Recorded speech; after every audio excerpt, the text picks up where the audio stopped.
बिस्मिल्लाहिर्रहमानिर्रहीम। अस्सलाम वालेकुम फ्रेंड्स और you all, I hope you will be fine friends. PPSC lecturer Urdu की तैयारी के लिए उर्दू अदब की मुख्तसर तरीन तारीख आज डॉक्टर सलीम अख्तर का यूनिट नंबर 11 शेयर कर रही हूँ आपके साथ।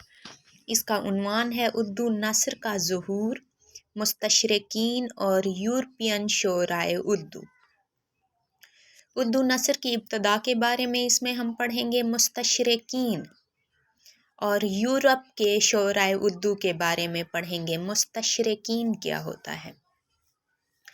ये अरबी ज़ुबान का एक लफ्ज़ है इश्तराक, उससे निकला है, और इश्तराक के माना है मशरिक़ को जानने की ख्वाहिश रखना। मुस्तशरिक का लफ्ज़ पहली बार यूनानी कलीसा के किसी पादरी के लिए, ईसाई के लिए यानी इस्तेमाल हुआ था। इसलिए मुस्तशरिकीन उन ईसाइयों को, उन अंग्रेज़ों को कहा जाता है जो उर्दू ज़ुबान से या हिंदुस्तान की मकामी ज़ुबानों में इंटरेस्टेड हों। आपको पहले मैंने पढ़ा दिया है कि ईस्ट इंडिया कंपनी आने से पहले उर्दू का आगाज़ दक्कन में हुआ, दिल्ली में, फिर दबस्तान दिल्ली को पढ़ाया, दबस्तान दक्कन और रियासत दक्कन को डिटेल से पढ़ाया, उसके बाद दबस्तान दिल्ली को पढ़ाया, फिर दबस्तान लखनऊ को पढ़ाया, मुग़ल सल्तनत वगैरह सारे ये मैंने आपको पढ़ा दिए। फिर उसके बाद जब 1857 की जंग आज़ादी के बाद ईस्ट इंडिया कंपनी आई और मुकम्मल हिंदुस्तान अंग्रेज़ों के कंट्रोल में आ गया, तो फिर क्या हुआ कि जब अंग्रेज़ों के कंट्रोल में आया हिंदुस्तान, ज़ाहिर सी बात है हिंदुस्तान की मकामी लोगों से उन्होंने ताल्लुकात तो इस्तवार करने ही थे। ऐसा तो नहीं हो सकता कि लीडर, हुक्मरान, ओहदों पर फाइज सारे अंग्रेज़ हों और आवाम सारी उर्दू ज़ुबान बोलती हो या हिंदी बोलती हो या मकामी ज़ुबानें बोलती हों, और वो तो फिर कनेक्शन ही ख़त्म हो जाता है लीडरों से, हुक्मरानों से। जब मुकम्मल तौर पर ईस्ट इंडिया कंपनी का कंट्रोल आया हिंदुस्तान पर, यानी कि अंग्रेज़ों की हुकूमत आ गई हिंदुस्तान पर, तब अंग्रेज़ों ने प्लान किया था कि मकामी ज़ुबानें सीखनी चाहिए ताकि अवाम से कनेक्टेड रहा जा सके।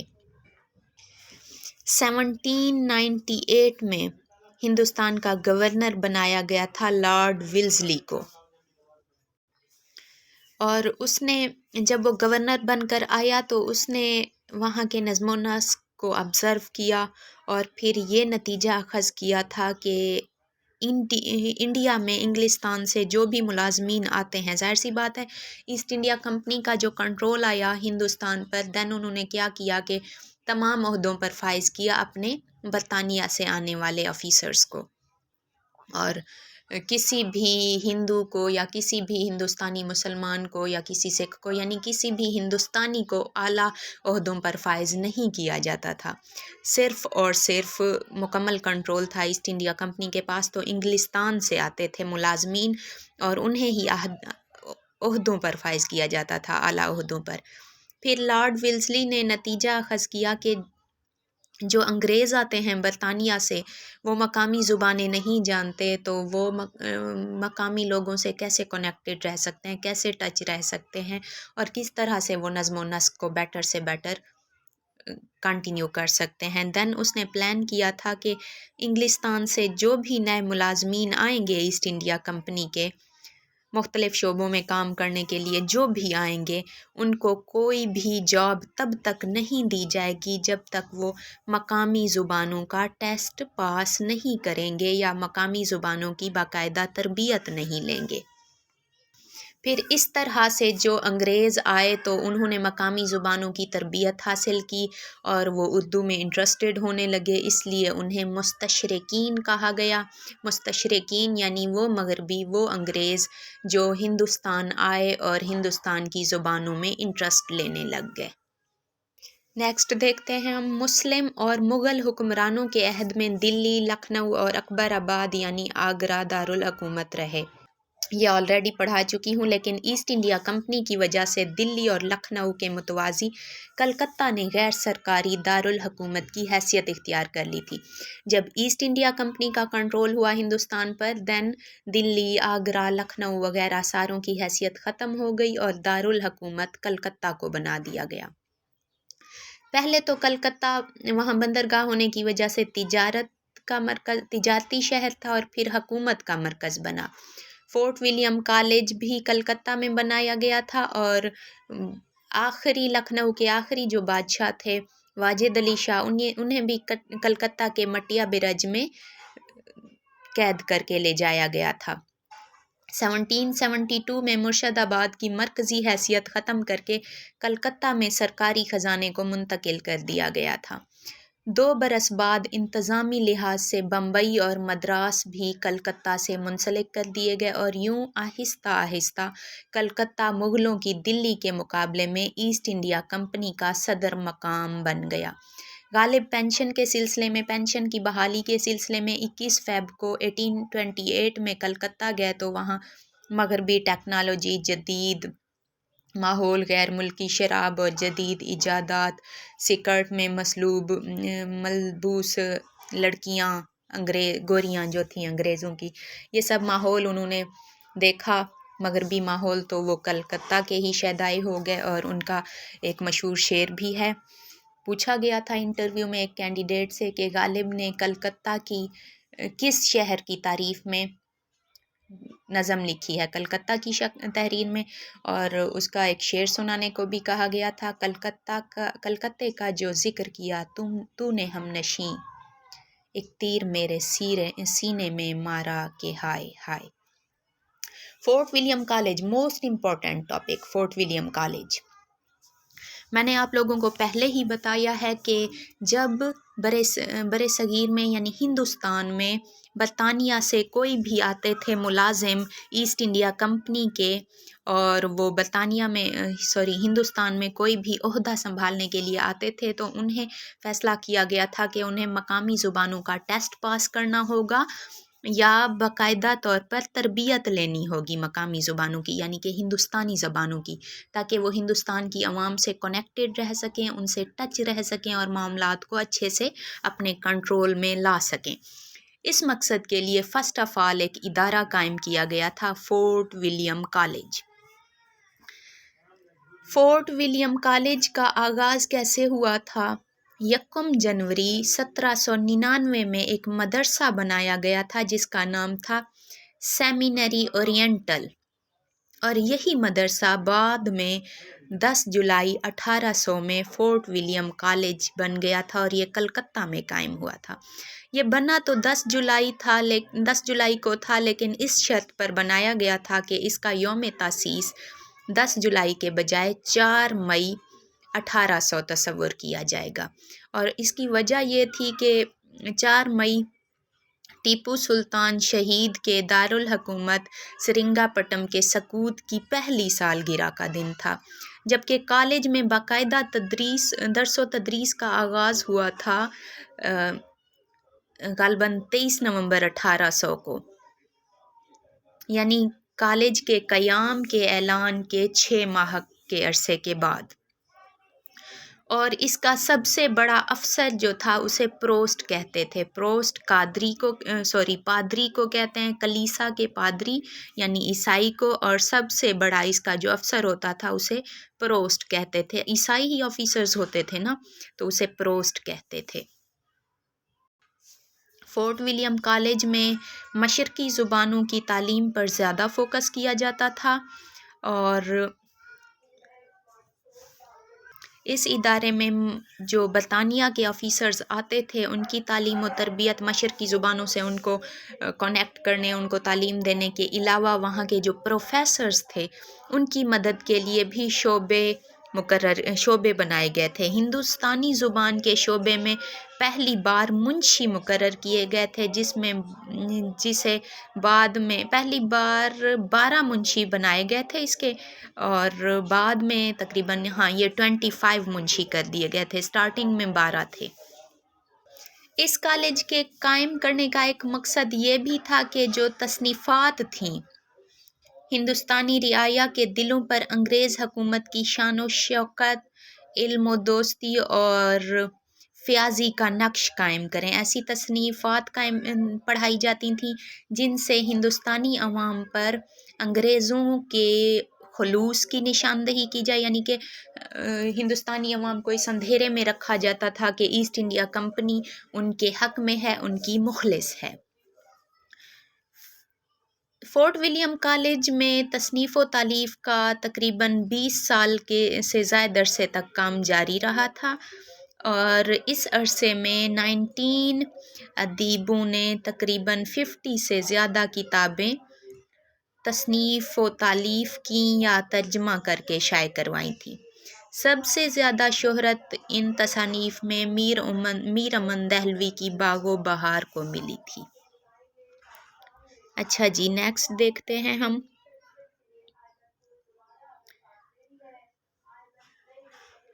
بنگلہ دیش۔ مشرقی پاکستان، یہ پاکستان کا حصہ ہوتا تھا۔ جب اردو کو پاکستان کی قومی زبان کا درجہ ملا تب ایک ہندو تھے دھریندر ناتھ دتا، اس نے اسمبلی میں، یہ بنگال کا تھا یعنی مشرقی پاکستان کا تھا، اس نے اسمبلی میں بنگالی زبان کے قواعد میں ترمیم کی تحریک پیش کی تھی اور اردو کے ساتھ ساتھ بنگالی کو بھی قومی زبان کا درجہ دینے کی ایک ریکویسٹ پیش کی تھی۔ جب اس وقت تھے وزیر اعظم لیاقت علی خان، تو لیاقت علی خان نے اس کی پیشکش کو مسترد کر دیا تھا، جس وجہ سے انہوں نے ایک تحریک چلائی تھی زبان کے مسئلے پر، اور بالآخر وہ تحریک اتنی کامیاب ہوئی تھی کہ 16 دسمبر 1971 کو مشرقی پاکستان بنگلہ دیش بن گیا تھا اور پاکستان سے الگ ہو گیا تھا، اور یہ تقریباً موسٹلی سبھی جانتے ہوں گے کیونکہ یہ پرائمری لیول کی کتابوں میں پڑھایا جاتا ہے، اس لیے اس کی ڈیٹیل میں زیادہ ہم نہیں جائیں گے۔ نیکسٹ دیکھتے ہیں ہم انگریز اور اردو۔ انگریز ہندوستان میں تجارت کی غرض سے آئے تھے اور آہستہ آہستہ پورے ہندوستان پر اپنی غداریوں کی وجہ سے قابض ہو گئے تھے۔ جنوری 1799 میں اس مقصد کے تحت ڈاکٹر گلکرسٹ، اچھا یہ میں نے وہی فورٹ ولیم کالج کی جو ہسٹری بتائی ہے وہی ہے، اور فورٹ ولیم کالج کے شعبہ ہندوستانی کے پہلے پرنسپل ڈاکٹر گلکرسٹ کو بنایا گیا تھا۔ فورٹ ولیم کالج میں میر امن، حیدر بخش حیدری، میر شیر علی افسوس اور مرزا کاظم علی جواں، خلیل احمد خان اشک، نہال چند لاہوری، پنڈت بینی نارائن اور بہادر علی حسینی، مظہر علی ولا، مرزا کاظم علی جوان وغیرہ شامل تھے جنہوں نے تصانیف بھی لکھی، اور ان میں سب سے زیادہ تصانیف کس کی ہیں؟ حیدر بخش حیدری کی ہیں فورٹ ولیم کالج میں۔ ایسٹ انڈیا کمپنی کے دور میں برطانیہ کی جو ملکہ تھی وہ تھی ملکہ وکٹوریہ، اور یہ اسے بڑا شوق ہوا تھا اردو سیکھنے کا، اور آگرہ کے مولوی برکت اللہ صاحب ملکہ وکٹوریہ کو اردو پڑھانے کے لیے لندن گئے تھے، اور ایک اور جگہ پہ لکھا گیا ہے، تاریخ میں ملتا ہے کہ ان کا نام جو ملکہ وکٹوریہ کو لندن میں اردو پڑھانے گئے تھے برکت اللہ نہیں تھا بلکہ منشی عبد الکریم تھا، اور اسی منشی عبد الکریم سے ملکہ کا معاشقہ بھی منظر عام پر آیا ہے، یعنی کہ لو سٹوری۔ نیکسٹ دیکھتے ہیں ہم کتابیں اپنے آبا کی۔ اگر وہ علم کے موتی کتابیں اپنے آبا کی، جو دیکھیں ان کو یورپ میں تو دل ہوتا ہے سی پارا، علامہ اقبال کا شعر ہے یہ، اور ان کی نظم خطاب با نوجوانان اسلام میں کا شعر ہے یہ۔ اس شعر میں اقبال کی مراد یہ ہے کہ مسلمانوں نے جو اپنی روایات چھوڑ دی تھیں، انگریزوں نے، مغربی مفکرین نے، مغرب کے لوگوں نے انہیں اپنا کر ترقی حاصل کر لی۔ جن کتابوں کو، جن علوم کو مسلمانوں نے اگنور کر دیا، اسی سے مغرب کے لوگوں نے ترقی حاصل کی اور بہت کچھ سیکھا۔ تبھی اقبال کہتے ہیں کہ مگر وہ علم کے موتی کتابیں اپنے آبا کی، جو دیکھیں ان کو یورپ میں تو دل ہوتا ہے سی پارا۔ अंग्रेज़ों ने जहाँ हिंदुस्तान को इक़्तिसादी यानी मौशी लिहाज से पसमानदा किया, आप सब जानते हैं जब ईस्ट इंडिया कंपनी आई थी देन उन्होंने क्या किया था, हिंदुस्तान को उस वक्त सोने की चिड़िया कहा जाता था, ख़जाने से माला माल था हिंदुस्तान। ईस्ट इंडिया कंपनी वालों ने ऐसा लूटा था कि सारा ख़जाना हिंदुस्तान से लेके बरतानिया ले गए थे और आज तक हिंदुस्तान दोबारा उस तरह तरक्की नहीं कर सका। और ये मौका ईस्ट इंडिया कंपनी और मगरब वालों को किसने दिया था, हिंदुस्तान के हुक्मरानों ने। अपनी अयाशियों में पड़ गए थे, मैंने आप लोगों को डिटेल से बताया है। मुग़ल दौरे हुकूमत, लखनऊ के नवाबीन के हालात, वो इतनी अयाशियों में पड़ गए थे कि उन्हें कुछ भी पता नहीं चला कब ईस्ट इंडिया कंपनी के ताजिरों ने गद्दारी की, कब मुल्क उनके हाथ से छिन गया। अच्छा जी, ईस्ट इंडिया कंपनी को सबसे पहले जो बड़ा इल्मी ख़जाना हिंदुस्तान में मिला वो 1799 में टीपू सुल्तान का शाही कुतुब खाना था। आगे देखते हैं मशहूर मुस्तशरिकीन के बारे में। अच्छा, सर सैयद अहमद ख़ान, इनके बारे में आप लोगों ने 9th से बल्कि प्राइमरी लेवल से ही पढ़ा होगा। सर सैयद अहमद ख़ान मशहूर मज़मून निगार और तालीमी मैदान ने इनकी तहरीक अलीगढ़ ने बहुत ज़्यादा खिदमात सर अंजाम दी। लास्ट ईयर एक कैंडिडेट से पूछा गया था कि तहरीक अलीगढ़ की कोई ख़ामी बताएं, तो इसकी ख़ामी ये है कि इसने औरतों की तालीम के लिए, ख़वातीन की, लड़कियों की तालीम के लिए कोई कोशिश नहीं की थी। सर सैयद के ख़याल में लड़कियों को सिर्फ 5 तक पढ़ा के घर बिठा देना चाहिए, इतना ही होता था। अच्छा, एक किताब थी लाइफ ऑफ मोहम्मद, और ये मुस्तशरिक यानी कि अंग्रेज़ एक अदीब थे सर विलियम म्योर, उसने लिखी थी। और उसके जवाब में सर सैयद अहमद ख़ान ने सर विलियम म्योर ने जो कोताहियाँ की थी इस किताब को लिखने में, उसके जवाब में सर सैयद अहमद ख़ान ने एक किताब लिखी थी, खुतबात अहमदिया। सर सैयद अहमद ख़ान का अगर दौरे हयात आपसे पूछ लिया जाए तो सर सैयद अहमद ख़ान 17 अक्टूबर 1817 को पैदा हुए थे और 27 मार्च 1898 में इनकी डेथ हो गई थी। नेक्स्ट देखते हैं हम अंग्रेज़ मुस्तशरिकीन का सिलसिला ईस्ट इंडिया कंपनी के डॉक्टर गिलक्रिस्ट से लेकर आज के प्रोफेसर अलिफ रसल तक फैला हुआ है। ग्राहम बेल कौन है? ये टेलीफ़ोन के मुजिद हैं, टेलीफ़ोन इन्होंने ईजाद किया था। इनकी डेथ डेट का अंदाज़ा लगाया गया है तारीख़ की किताबों से, लेकिन इनकी डेट ऑफ बर्थ कंफर्म नहीं है। 1942 में इनकी डेथ हुई। इनकी मशहूर किताब है a history of Urdu literature, इनके बारे में इतना ही काफ़ी है। सर जॉर्ज गैरिसन, इनकी शोहरा आफाक तालीफ किताब है linguist survey of India, linguistic survey यानी ज़ुबानों का सर्वे, इंडिया की ज़ुबानों का सर्वे। गारिसान दितासी, मशहूर तरीन मुस्तशरिकीन के नाम अब आ रहे हैं आपके सामने और आपने इनको लाजमन याद करना है। गारिसान दितासी ये पैदा हुए थे 20 जनवरी 1794 में और इनकी डेथ पेरिस में 1778 में हुई थी। ये फ़्रांस के हैं, फ़्रांस में इनका नाम सरे फहरिस्त है। और लास्ट ईयर एक कैंडिडेट से पूछा गया था कि वली दक्कनी के कलाम का तर्जमा किसने वली दक्कनी का दीवान फ़्रांस से किसने मुरतब करवाया था?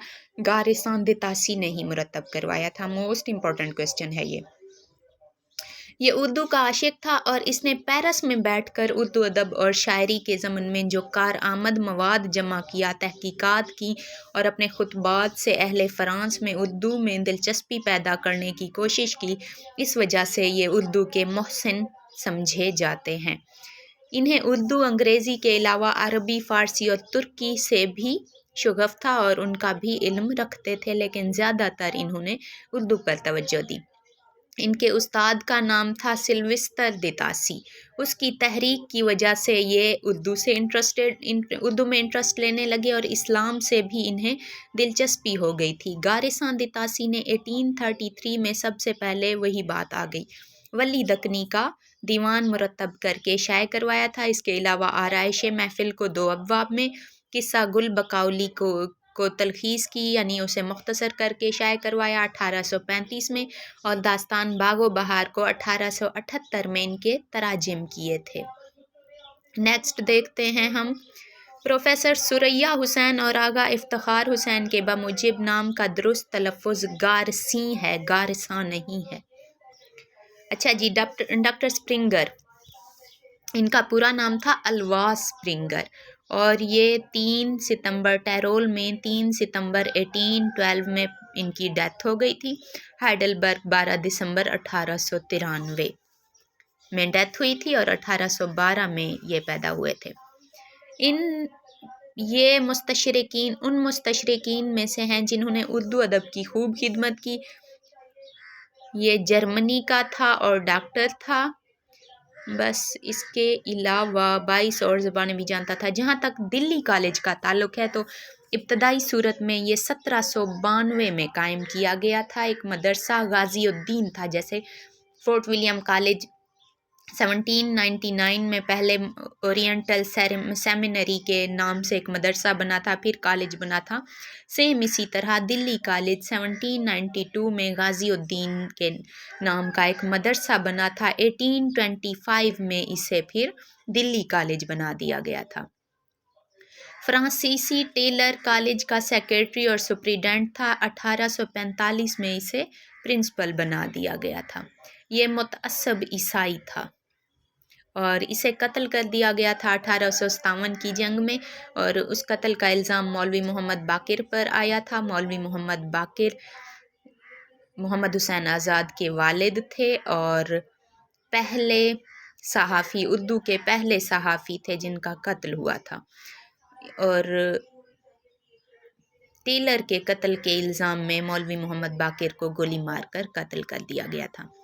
دلی میں ذریعہ تعلیم اردو تھی، اگرچہ ابتدا میں مشرقی نصاب کے مطابق درس و تدریس کا سلسلہ تھا، مگر سر چارلس مٹکاف نے ریزیڈنٹ کمشنر دلی نے انگریزی کی تعلیم کا آغاز کیا تھا۔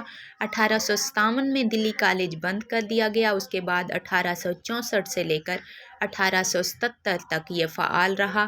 یہ 3 بار بند ہوا تھا اور اس کے بعد دوبارہ جاری کیا گیا تھا، اور بالآخر یہ کالج 1877 کے بعد مکمل طور پر بند کر دیا گیا تھا۔ نیکسٹ دیکھتے ہیں ہم انگریز شعراء میں سر فہرست جارج برنز ہیں، اور ان کا تخلص شعر تھا۔ یہ علی گڑھ میں 1823 میں پیدا ہوئے اور 1894 میں ان کی ڈیتھ ہو گئی تھی۔ شعر بہت پرگو شاعر تھا، روزانہ 1-2 غزلیں لکھتا تھا۔ ان کے 5 دیوان تھے تو یہ انگریز، لیکن اردو میں اتنا انٹرسٹ لیا کہ 5 دیوان تھے اور 2 مثنویاں تھی اردو میں، اور ایک فارسی میں دیوان تھا جس کا نام گلشن فرنگ تھا، فارسی دیوان کا۔ اس دیوان کا نام ستارہ شور تھا۔ کون سے دیوان کا؟ پہلا دیوان جو ان کا تھا، میرٹھ سے چھپا تھا۔ یہ دیوان آفتاب داغ و گلزار داغ کے جواب میں لکھا گیا تھا۔ یہ آفتاب داغ اور گلزار داغ مرزا داغ کے دیوان تھے۔ ان کے جواب میں لکھا تھا کس نے؟ جارج نے ایک دیوان، اور اس کا عنوان تھا ستارہ شور۔ نیکسٹ دیکھتے ہیں ہم، صرف امپورٹنٹ کوسچنز کو انڈر لائن کر کے آپ لوگوں کو پڑھاتی ہوں، جو ایکسٹرا ہوتا ہے اسے اسکپ کر دیتی ہوں۔ غالب کے ساتھ علامہ اقبال پر بھی بہت کام ہوا۔ روس میں غالب کا خاصا مقبول ہوا، اور ترکی میں علامہ اقبال بہت زیادہ مقبول ہوا ہے پاکستان کے علاوہ۔ آئی ہوپ یہ چیپٹر اچھے سے سمجھ آ گیا ہوگا۔ یہ چیپٹر تھوڑا سا تھا، اور ویسے تو کافی سارے پیجز کا تھا، لیکن اس میں سے موسٹ امپورٹنٹ جو تھے میں نے ایک ہی لیکچر میں سمجھا دیے۔ کل کے لیکچر میں انشاءاللہ ہم یونٹ نمبر 12 کو سٹارٹ کریں گے۔ اللہ تعالیٰ آپ سب کی محنت کو رائے گاں کیے بغیر آپ کو ضرور کامیاب کریں گے انشاءاللہ۔ مجھے اپنی دعاؤں میں یاد رکھیے گا۔ ٹیک کیئر، اللہ حافظ۔